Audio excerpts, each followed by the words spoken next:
In the early hours on the morning of June 8, 2017, employees at a Weis Market supermarket in Eaton Township, Pennsylvania, United States, were stocking and closing the store for the night. Shortly before 1 a.m., 24-year-old Randy Stair barricaded the exits of the store and proceeded to shoot and kill three of his coworkers. Randy Stair was born on the 17th of September 1992. He later became an older brother to Jeremy, who was born on the 11th of September 1994. His father, Robert, and mother, Lori Ann, were an average married couple in America, focused on raising their two young boys. For the most part, in the younger years, things did go to plan, but Randy was said to be a very shy kid while growing up. Like many, he didn't like to be the center of attention at school and would often look away when being talked to.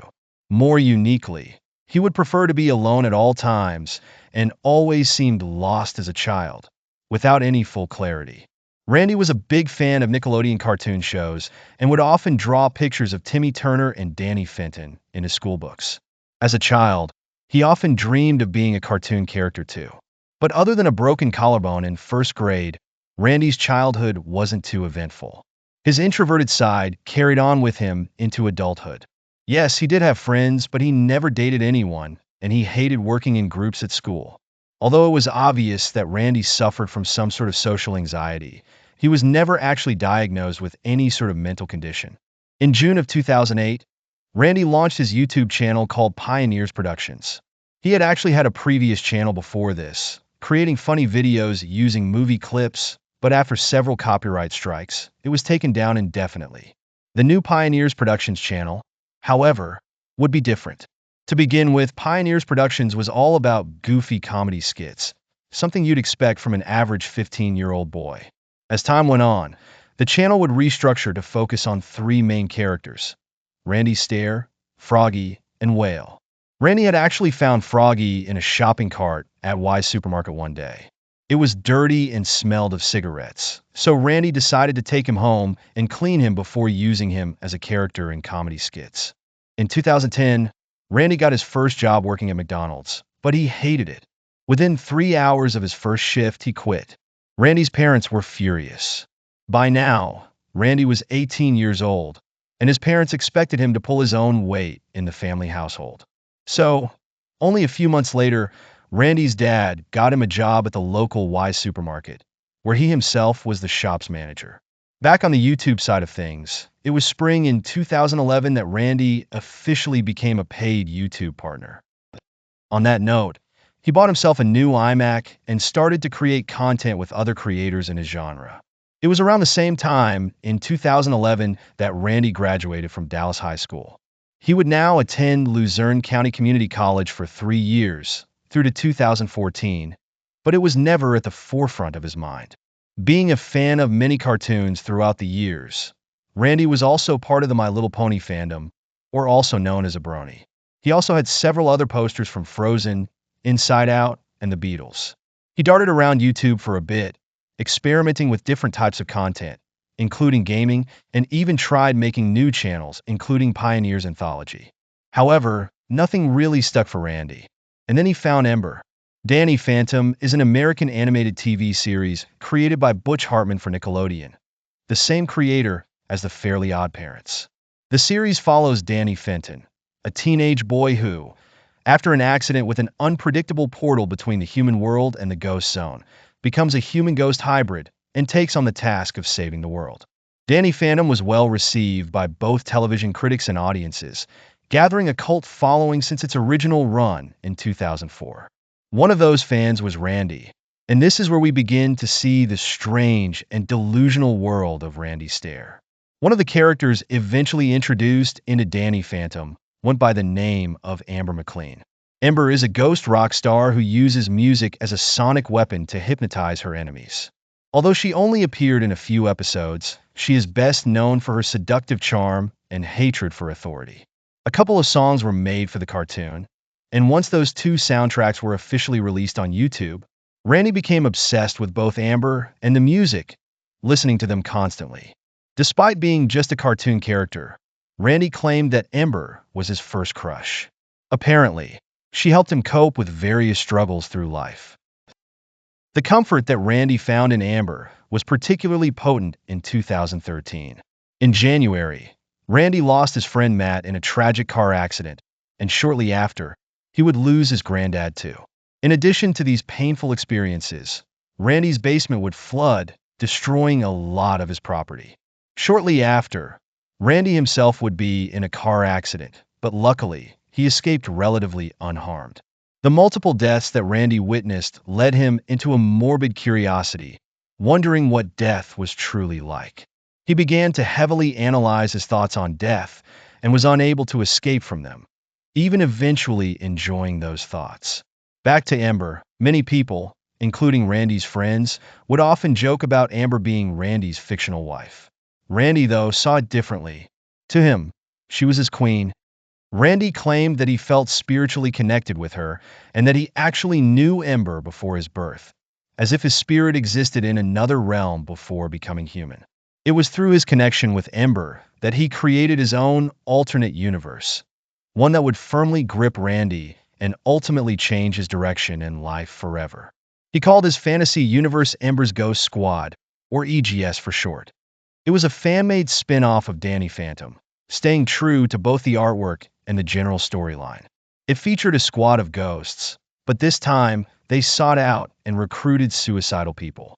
Following several years of work on Pioneers Productions and not getting very far with it at all, Randy decided to quit and move on to his new passion, creating and animating Amber's Ghost Squad. He would do this by starting a new YouTube channel, but before he could, he needed to end Pioneers Productions. Throughout 2014, he worked on a 5-part YouTube series that focused on killing off his 2 other main characters, Froggy and Whale. He did this by viciously stabbing them with a knife. Perhaps the acting was a little too real for Randy, though, because while filming, he accidentally lacerated his right pinky finger. This injury required 3 surgeries to correct, and his finger would remain permanently bent after surgery. But Randy saw this as a good thing. It meant that he could now work night shifts at the local supermarket, and with that extra time, he could animate more. On January 12, 2015, Randy posted his last video to Pioneers Productions. In this video, he reimagines himself playing Call of Duty when Amber appears in front of him. The two converse about their connection and how she has had a profound impact on his life. He takes a box containing Froggy and Whale outside and then proceeds to burn the box, which metaphorically signifies the end of his past. After returning home, still in the movie, he talks briefly to Amber before telling her that he is ready. He then pretends to take a gun to his head and ends his own life. With his old YouTube channel now officially out of the way, he could focus on his new passion, animating Amber's Ghost Squad. From this point onward, he would also call himself Andrew Blaze, as he actually hated his official birth name, Randy Stair. We're moving forward by a year to January 2016. After posting his final video to Pioneers Productions 12 months prior, Randy's life continued to fall inward. With the old YouTube channel now finished, he had more time to learn animation and more time to obsess over Amber. He was also becoming more evil-minded and edgy. Through a new video that he titled Abyss, he shared his dark thoughts about the world, challenging his viewers to look into the abyss and to find their true selves. It is clear that by the time this video was made, Randy had spiraled into a new level of delusion, psychosis, and anger. He describes how psychiatrists and scientists would never be able to understand him, and that he was special. He then proceeds to talk about a woman he had been seeing and how she had helped him see the way. And if it isn't obvious, the woman he is talking about is Amber. He concludes by explaining how things have been changing him over the last couple of years, and how he has now discovered who he truly is. After Randy became obsessed with death, he started to see the afterlife as a magical place where anyone could do anything they wanted. He believed that everyone receives a soul contract to do something in life, and that they die after they accomplish it. It is this thought that led Randy to think he was meant to die, so that he could be with Amber in the afterlife. Although he was the actual creator of VGS, Randy believed that EGS was real, and once he died, he would resurrect as a female spirit to join them. Although Randy's depression had been getting worse since 2013, it was now noticeably much more dire. He was now seeing death as the best outcome for his future, and even worse, He believed it was his fate to die so that he could join the other ghosts in the EGS universe. Although Ember's Ghost Squad never really became popular outside of Randy's direct sphere of influence, he continued to develop his alternate reality. He even played out his fantasies in real life, creating Twitter profiles for the 8 main EGS characters. He had them talking to each other frequently, when in reality, it was Randy himself pulling all the strings. Randy had tirelessly worked on his EGS animations for years, doing almost everything by himself. This excluded the times he paid several $100s to voice actresses to cover some of the female character voices he had created. He had actually made not just one, but several animated episodes for Ember's Ghost Squad, and although he really wanted to share his work with a larger audience, no one was actually interested in what he was doing. He had even concerned some of his fans with the excessive violence and morbid themes found throughout his episodes. Nobody ever reported his increasingly concerning behavior to authorities either. When people asked Randy himself why he was being so violent, he would just reply by saying, "This is me just acting." Little did anyone know that despite the already twisted and delusional world of Randy Stair, things were about to get a lot worse. In April of 2017, Randy filmed himself challenging his own fate. By now, he had decided that he wanted to die, but how he was going to do it wasn't yet known. He therefore decided to flip a coin to determine whether it would involve him doing it on his own or taking other people down with him. It was the best out of 3, and with 2 tails to 2 heads, the final coin toss would decide it all. At the time of this recording, Randy had already bought himself a Mossberg 500 shotgun. Well, actually, he'd received it from his mother, and he called the gun Rachel after one of his EGS characters. Now, with the coin being so-called fate, he decided to buy himself a second shotgun of the same type. This time, he called it Mackenzie, again after another EGS character. For those of you who are gun savvy, you would know that the Mossberg 500 shotgun was the same one used in the Columbine shootings. And if it isn't obvious in me saying that, yes, Randy did become obsessed with both the Columbine shooters. He also vented his frustrations with the world and the everyday stresses of life. Eventually, he even resorted to homophobic and racist remarks. He firmly believed that the 2 killers were victimized and even became sympathetic towards them. This flip of fate sealed his desire to follow their same path. From here on out, Randy's plans and the ominous trail of clues he'd leave behind would rapidly grow over time. He posted several videos of himself firing at bottles of water on a firing range.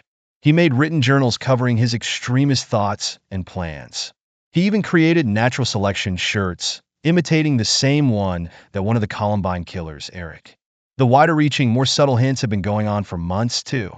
In April 2017, he posted this piece of self-created artwork to DeviantArt, an online art-sharing platform.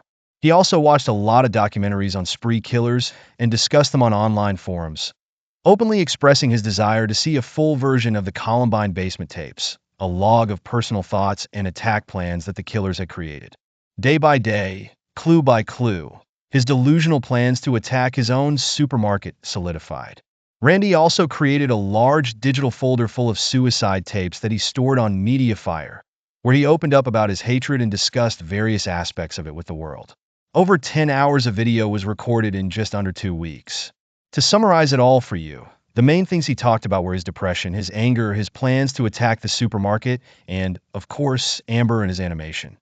On the night before his planned attack, Randy recorded a video of the supermarket, analyzing the store's exit points. The aisles were clean, boxes tucked away, and food products neatly lined the shelves. It was late at night, and the store was ominously quiet. That quietness, though, wouldn't last. At approximately 11 p.m. on the evening of June 7, 2017, Randy arrived for his night shift at Wise Supermarket. He went to the back of the store, to the staff area, and blocked an emergency exit with his car. He then continued with his duties, stocking store shelves and cleaning. At 11:19 p.m., Randy uploaded what would be his final animated video to YouTube. It was a half-cut, 42-minute EGS animation that he created, depicting his characters and himself attacking Westview High School. He even reached out for help to several animators and voice actresses. But due to its graphic nature, all of those requests were either rejected or remained unanswered. Randy was furious when he had to work on the project alone, And since he had lost nearly all motivation to live, he didn't fully complete the animation, leaving several scenes as sketches. At 12:10 a.m., he tweeted links to multiple files and videos detailing his plans and suicide notes. Randy then proceeded to discreetly block the store's remaining exits with wooden pallets and locked the automatic doors at the main entrance of the store. He armed himself with 2 shotguns and wore a t-shirt with the phrase, "It's our time to rise," on the front. Randy then walked through the store, shooting 3 of his co-workers, all of whom tragically died. He then approached the 4th and final co-worker, Christian Newell. She was actually listening to music through her headphones and had not heard the horror unfolding around her. Undisclosed CCTV footage described Randy standing behind her for 5 seconds before turning around and sparing her life. Walking to the next aisle, he continued to shoot merchandise all around the store. It was around this time that Christian took off her headphones and realized what was going on after hearing the gunshots. She decided to sprint to the staff room to call 911 and, unfortunately, saw her colleagues dead on the floor along the way. She successfully reached the staff room and called the police, but it was too late. During this time, Randy had gone to the deli section of the store, sat down, put the shotgun in his mouth. The police, stationed just down the road from the supermarket, arrived only minutes later. And there, they would find the bodies of Randy and his 3 victims. Victoria Todd Brong was an assistant tag manager at the store. She was 25 years old, a graduate of Tonkanick High School, who loved helping people and was known to be a caring, loving individual. She leaves behind a young son, her partner, and her family. Brian Hayes was a 47-year-old U.S. Navy veteran. He was a night shift supervisor at the supermarket during the time Randy attacked. He was a loving father, husband, and son who would do anything for his family. 63-year-old Terry Lee Sterling, who was also working at the store that night, was found dead as well. He was described as a great, all-around normal man and leaves behind a son, a brother, and 2 grandchildren. The friends and families of the victims, along with the residents of Eaton Township, would all suffer greatly over the following weeks. It would take them a long time to heal, but thanks to the perseverance and strength of the community, Wise Supermarket was restored and reopened just a month later. It was soon learned that shortly before the attack, Randy had actually emailed 10 of his close friends to let them know what he was doing. He told all of them that by the time they would be reading the email, he would be dead. He shared his regrets about not being able to live up to his personal accomplishments, and then talked about joining Amber and the girls in the afterlife. While Randy did expect his attack to go down in history, it did not receive a lot of widespread media attention.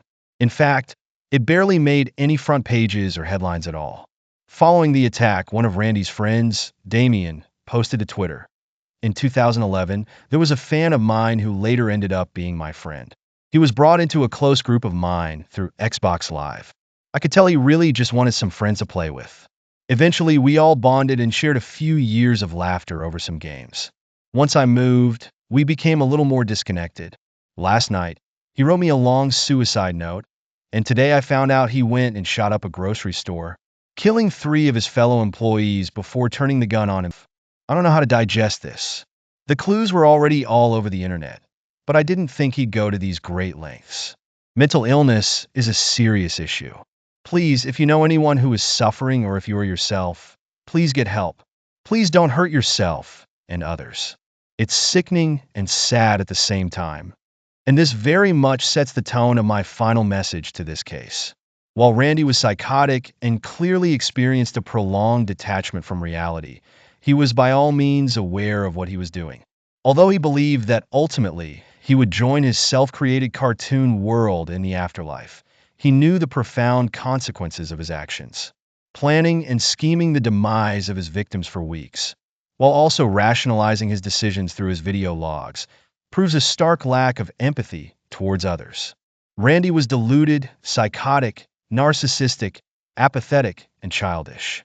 But above all else, he needed help that was never addressed. Ultimately, it was the family and friends of his 3 victims who had to pay the price. Victoria Brong, Brian Hayes, and Terry Sterling, 3 colleagues who never harmed Randy, were killed without justification, their fates sealed by the flip of a coin. What's even more harrowing is the number of early clues pointing to Randy's actions. It wasn't only the variety of ominous tweets made in the weeks leading up to his attack. There were many more opportunities to spot an increasingly troubled person. This leads me to say that if you ever see these worrying signs in someone, don't ignore them.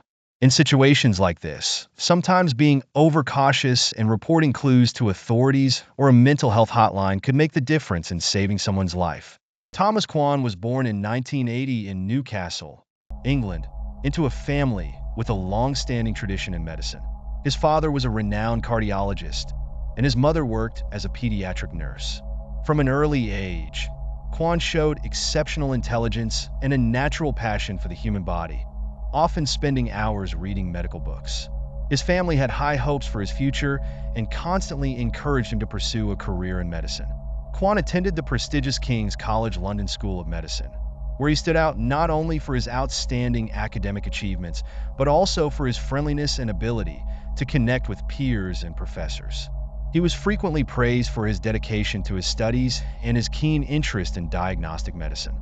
After graduating with distinction, he took on the role of a general practitioner at the Royal Sunderland Hospital, a major medical center in the northeast of England. There, Kwan quickly built a reputation as a dedicated and trustworthy doctor, earning the admiration of both patients and colleagues. However, beneath the surface, a much darker turmoil was brewing. His life began to unravel when his mother, Sheila, started dating Patrick O'Hara, a retired banker. This relationship stirred deep feelings of betrayal in Kwan, reminding him of the emotional neglect he had experienced growing up. Though he appeared calm on the outside, inside, he was consumed by anger and resentment. O'Hara's presence felt like a personal threat, as if he had stolen Kwan's place in his mother's life. As the tension grew, Kwan's mental state deteriorated. Despite his attempts to maintain control, his emotions, anger, jealousy, and paranoia overpowered him. Subtle signs of instability started to appear, but no one noticed, still trusting in the composed image he projected. Kwan's once promising life slowly began to spiral into chaos. Before O'Hara appeared, Kwan was the sole heir to his mother Sheila's estate. He had grown accustomed to controlling the family's assets and power, believing that everything rightfully belonged to him. But when Sheila decided to add O'Hara to the will, Kwan felt deeply betrayed. Not only was he worried about losing his inheritance, but he also felt that the power he had long held was being challenged. At first, Kwan tried to stay calm, but O'Hara's increasing presence gradually caused him to lose control. His initial concerns quickly turned into a simmering rage as he realized that he could lose everything: the estate, the power, and the respect he had always commanded. Bitterness and a sense of being stripped of what was his consumed Kwan, leading him to become obsessed with protecting what he believed was rightfully his. Over time, Kwan could no longer believe that waiting would resolve the problem. He decided that he had to act before everything slipped completely out of his grasp. In the shadows of his growing hatred, he began to plan the perfect crime, a murder so meticulous that no one would ever suspect him. For Kwan, this was not just about securing the inheritance. It was the only way to restore his power and standing within the family. In March 2023, Kwan decided to put his carefully crafted murder plan into action. After months of meticulous preparation, he forged NHS documents and created a new identity as a nurse. In the midst of the COVID-19 pandemic, posing as a healthcare worker offering vaccines allowed him easy entry into O'Hara's home, ensuring his victim would be unsuspecting. Kwan arrived at O'Hara's house, playing the part of a professional nurse with perfect ease. Patrick, trusting in the healthcare system, welcomed him warmly, completely unaware that the vaccine he was about to receive was, in fact, a deadly poison.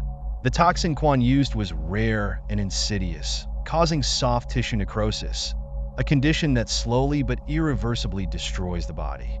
Kwan had spent months studying the poison, understanding how it would spread through the body undetected at first, with symptoms resembling common side effects, delaying suspicion. After administering the shot, Kwan remained unervingly calm, politely saying his goodbyes before leaving without a trace. His plan had been executed with precision, Patrick, and everyone around him remained in the dark. By the time the poison took effect, it would be too late for any intervention. For Quan, this wasn't just a simple murder. It was a calculated act of revenge, carried out flawlessly, with no evidence to trace back to him. Just hours after receiving the injection, Patrick O'Hara began to feel unwell. Initially, he experienced a sharp pain in his arm where the injection was administered, but it quickly became apparent that something was seriously wrong. A sense of discomfort radiated from the injection site, making it difficult for him to find a comfortable position. By the afternoon, as he looked in the mirror, he noticed the skin around the injection site had taken on an unusual grayish-blue hue, accompanied by swelling. Worry surged within Patrick as he observed his condition worsening. The symptoms began to intensify. The skin around the injection site not only ached, but also emitted a foul odor, making him feel nauseous. It was clear that the area was rotting. The overwhelming fatigue and high fever drained his energy, leaving him unable to function normally. After a restless night of tossing and turning, Patrick decided to visit the hospital for an examination. Upon arriving at the hospital, the doctors immediately recognized Patrick's critical state. After conducting tests and examinations, they quickly diagnosed him with soft tissue necrosis, an extremely dangerous and rare condition. The doctors exchanged worried glances. They knew time was of the essence. Without delay, the medical team decided to perform emergency surgery to remove the infected tissue. They informed Patrick about the procedure, and he felt a wave of helplessness wash over him as he heard phrases like life-threatening and emergency surgery. Panic filled his mind, and he couldn't shake the thought of Quan, the one who had administered the injection, as suspicion began to creep in. As he was wheeled into the operating room, Patrick felt as if he was teetering on the brink between life and death. The doctors worked with urgency, cutting away the infected tissue and applying necessary resuscitation methods. Although the medical team was doing everything possible, he still felt a profound sense of helplessness and fear, wondering if he would survive the operation. While Patrick battled for his life, Quan remained calm and confident that his plan would succeed without detection. He continued to work at the hospital, performing surgeries without a hint of guilt. Quan was not just a murderer. He was a cunning individual, concealing deadly secrets beneath his perfect facade. With the strange signs surrounding Patrick O'Hara's illness, the police began to conduct a serious investigation. They realized that Patrick's rare disease was not just a coincidence. What had happened in the hours leading up to his injection? These questions began to flood the minds of the investigators, making it impossible for them to overlook any details. After gathering information from the hospital, the investigators checked the vaccination records and discovered that there were no records of any nurse visiting to administer the vaccine to Patrick. They grew even more suspicious when they found that no witnesses could confirm Quan's presence at O'Hara's home. These signs led them to feel that something was amiss, and the investigation became increasingly urgent. The police decided to check security cameras in the area to verify Quan's timing and movements. They reviewed footage from cameras near Patrick's house and the surrounding areas. Shortly thereafter, the investigators began to uncover suspicious images. They saw a man resembling Quan appearing near O'Hara's home at the time of the incident. But what was noteworthy was that he was disguised as a nurse. The white lab coat, mask, and fake vaccination equipment made him look like a legitimate healthcare worker.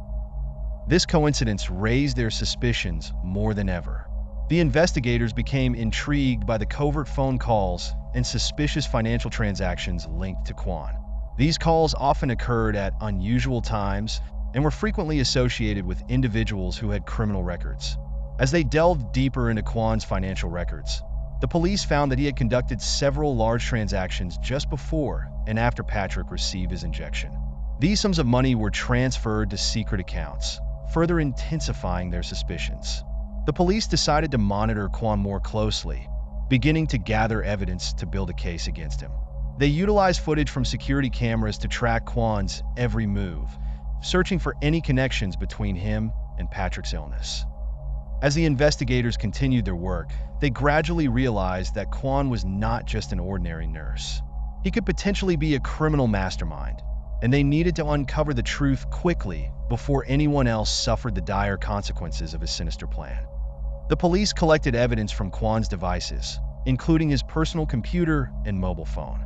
During the investigation, they discovered that Kwan had installed spyware on his mother's computer, allowing him to monitor all financial transactions and any changes made to her will. This not only demonstrated Kwan's cunning, but also reinforced the police's suspicions about his motives. Through the analysis of financial transactions, the police found that Kwan had deliberately withdrawn money from his mother's account to carry out his murder plan. These unusual sums of money were transferred to secret accounts controlled by Kwan, indicating that he had meticulously prepared for his scheme. In addition to reviewing the transactions, the police also examined Kwan's emails and messages. These communications contained crucial information and helped paint a clearer picture of the crime Kwan had committed. Conversations between Kwan and others revealed plans and motives, further adding to the. As all the evidence gradually came to light, the police decided to arrest Thomas Kwan. He was charged with the murder of Patrick O'Hara and identity fraud.